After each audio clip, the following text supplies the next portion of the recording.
বদলে গেল দীর্ঘদিনের প্রথা। 25 বছর পর একসঙ্গে মিড ডে মিল। পূর্বস্থলীর কিশোরগঞ্জ স্কুলে একসঙ্গে এবার মিড ডে মিল। বদলে গেল দীর্ঘদিনের প্রথা। 25টা বছর পর এবার একসঙ্গে মিড ডে মিল। কোথায়? পূর্বস্থলীর কিশোরগঞ্জ স্কুলে। প্রতিনিধি নবকুমার এই মুহূর্তে আমাদের সঙ্গে রয়েছেন। নবকুমার, দীর্ঘদিনের প্রথা কি ছিল? দেখো, দীর্ঘদিনের যেটা প্রথা ছিল যে মুসলিম যে সম্প্রদায়ের বাচ্চারা তারা আলাদাভাবে মিড ডে মিল খাবে এবং হিন্দু বাচ্চারা তারা আলাদাভাবে, এবং এদের উভয়েই রাঁধুনি যিনি থাকবেন যিনি হিন্দুদের খাওয়াবেন তিনি হিন্দু রাঁধুনি, যিনি মুসলিমদের খাবেন তিনি মুসলিমের লোক। এবং এই মিড ডে মিলের সময় বাচ্চারা সম্পূর্ণ পৃথকভাবে আলাদা জায়গায় বসে সেখানে খাওয়া দাওয়া হবে। একটা রান্নাঘরের মাঝখানে ডিভাইডেশন করে একই সিলিন্ডারের মধ্যে থেকে দুদিকে দুটো ওভেনের মারফতে খাওয়া হতো।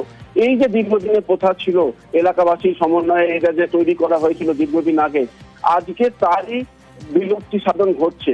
এই মুহূর্তে এখনো পর্যন্ত মিড ডে মিলের রান্না চলছে। উপরে একটি জায়গায় গ্রামবাসীদের নিয়ে প্রশাসনের মিটিং, এবং মিটিং এর পরে সেই বাচ্চাদেরকে নিয়ে আজকে খাওয়ানো হবে।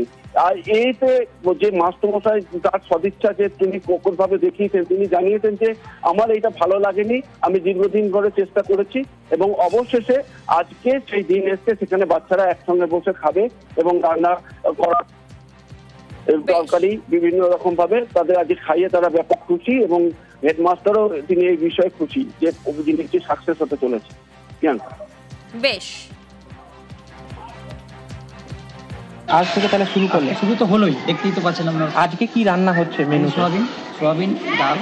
বহুদিনের চেষ্টা সার্থক হতে যাচ্ছে, কেমন লাগছে আপনার? আমার খুব ভালো লাগছে, আমার সত্যি মন থেকে খুব ভালো লাগছে, আমি শান্তি পাচ্ছি। আর এবার দুর্ভোগের এক ছবি আপনারা দেখছেন। রেলের জমিতে পুরসভার নর্দমা, সেখানে আবর্জনা জমে বিপত্তি। বৃষ্টি হলেই উত্তর হাওড়ায় একাধিক জায়গায় জমা জলের দুর্ভোগ। আর এই সমস্যায় এবার মিটতে চলেছে, কারণ রেলের অনুমতি নিয়ে নিকাশি নালা সংস্কারের কাজ শুরু হাওড়া পুরসভার। বেহাল নিকাশি, তাই প্রতি বছর বর্ষায় জমা জলে দুর্ভোগ। প্রতি বছর এটাই হাওড়ার বামুনগাছি মৈনাথ পাড়ার চেনা ছবি।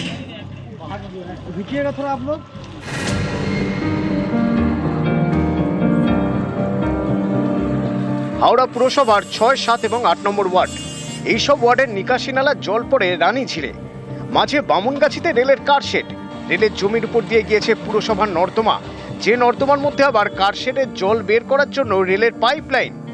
এতেই বিপত্তি, আবর্জনা জমতে জমতে পুরসভার নর্দমা বন্ধ, জল বেরোনোর উপায় নেই। বৃষ্টি হলে দুর্ভোগ চরমে। এই সমস্যা মেটাতে উদ্যোগ নেন হাওড়া উত্তরের তৃণমূল বিধায়ক এবং হাওড়া পুরসভা। পূর্ব রেলের ডিআরএম এর কাছে নিকাশি নালা সাফাই করতে চেয়ে আবেদন করা হয়।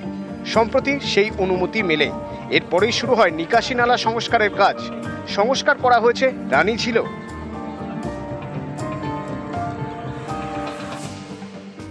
এই প্রবলেমটা ক্রিয়েট হয়েছিল জাস্ট আগের বছর থেকে, গত বছর থেকে, যার জন্য এই পারমিশনটা একটু যেহেতু ক্রিটিসাইজ প্রবলেম, এটা রিসেন্টে পারমিশন দিয়ে দেওয়া হয়েছে অলরেডি।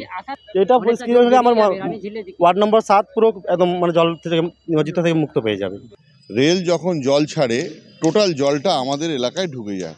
এই কালভার্টগুলোকে রেল পারমিশন দিচ্ছিল না পরিষ্কার করতে দেওয়ার জন্য, কারণ আমরা তো হাত দিতে পারি না আমরা রাজ্য সরকার থেকে, ওটা রেলের কালভার্ট। রানী ঝিলটা পরিষ্কার করা হয়েছে, সেই রানী ঝিলের পাশ থেকে একদম পুরো আমরা ড্রেন করে দেবো। যেই পাইপের জলটা রেলের জলটা শহরে ঢুকছে সেটাকে একদম টেনে আমরা নিয়ে চলে যাচ্ছি রানী ঝিলে। ভীষণ খুশি, কারণ আমাদের নিত্য মানে রোজে যাতায়াত এই রাস্তায়, নিজেরা তো অফিস যাচ্ছি, বাচ্চাদেরও স্কুল কলেজ সবই এদিক থেকে, তো আমরা ভীষণভাবে খুশি ওনার কাজে। রেলকে জানানো হতো, কিন্তু রেল কোনো মানতেই মানে কাজ করতো না।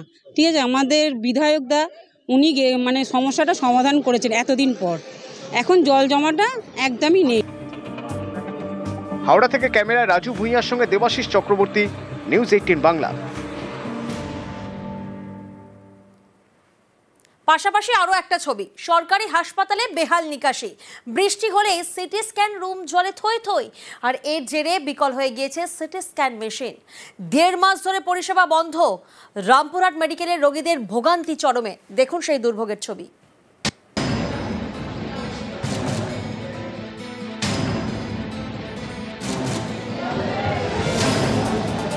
এটা সরকারি হাসপাতাল, 1.5 মাস ধরে বন্ধ সিটি স্ক্যান পরিষেবা।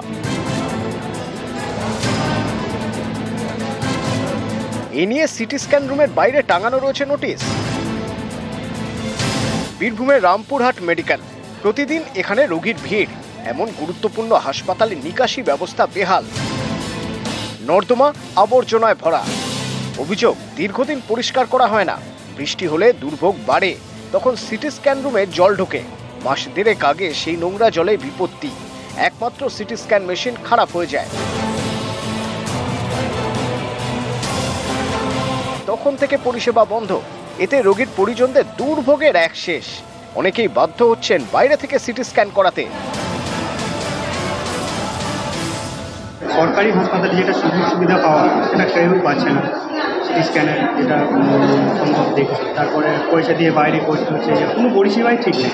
এখানে বাথরুম থেকে নালা থেকে কোনো পরিষেবাই ঠিক নেই। গভর্নমেন্টের বোর্ডে লিখেছে ওরা যে মেশিনটা, তারপরে শুনলাম 1 মাস থেকে বন্ধ আছে। জনসাধারণ এতটাই বিপদে পড়ছে, এতটা অবস্থায় পড়ছে যে বলার নেই আর কি। অভিযোগ, এই সরকারি হাসপাতালের বেহাল নিকাশির কারণে বারবার বিপত্তি। গত ফেব্রুয়ারিতে এক্স-রে পরিষেবা বন্ধ হয়ে গিয়েছিল, তারপর এপ্রিলে এক্স-রে পরিষেবার সঙ্গে সিটি স্ক্যানও বন্ধ হয়ে যায়। এবার বন্ধ সিটি স্ক্যান।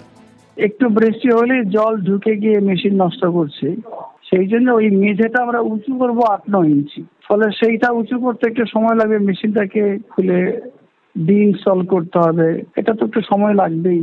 এখনকার পেইনটা পরবর্তী সময়ে আমাদের একটা গেইন হয়, আমরা সেই দিকে এগোচ্ছি আর কি। আমি অনুরোধ করেছি জায়গাটা শিফট করা হোক, জায়গাটা শিফট করলে এই পরিষেবাটা চালু করা সম্ভব হবে তাড়াতাড়ি। বীরভূম থেকে অক্ষয় ধীবর, নিউজ 18 বাংলা। আর এবার দেখুন একটা রাস্তার ছবি আপনাদেরকে দেখাচ্ছি, কতটা বেহাল এই রাস্তা, কিভাবে সেখানকার স্থানীয় বাসিন্দারা যাতায়াত করে। বিভিন্ন প্রশ্ন সামনে ওঠে। এই ছবি মহেশতলার, দীর্ঘদিনের দাবি ছিল এই রাস্তা মেরামত করার। আর তারপর আরো একটা ছবি দেখায় আপনাদের, দেখুন মহেশতলায় নয়া রাস্তা তৈরির উদ্যোগ নেওয়া হয়েছে। 17,50,000 টাকা বরাদ্দ করেছে পুরসভা।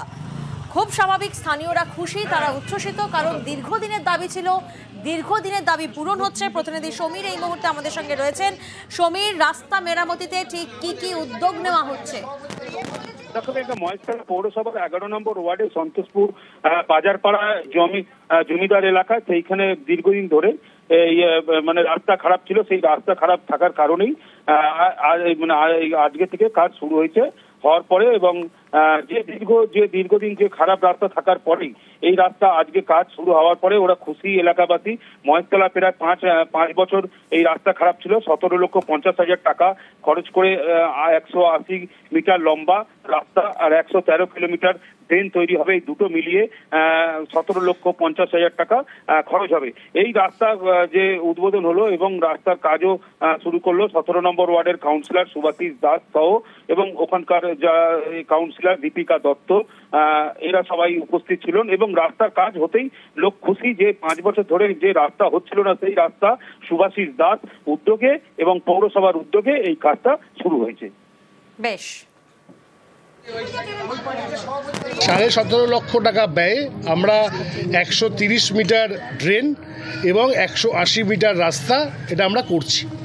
আমরা সাংসদকে বলেছিলাম, পৌর প্রধানকে বলেছিলাম এবং তাদের নির্দেশেই আমরা কাউন্সিলরের ফান্ড থেকে এলাকার মানুষের উন্নয়নের স্বার্থে, এলাকার মানুষ যাতে দীর্ঘদিন জলা জমে তাদের দুর্ভোগ না পোহাতে হয়, তার জন্য কিন্তু আমরা এই রাস্তার আজকে আমরা নারকেল ফাটিয়ে একটা যা সাময়িক চালু করছি।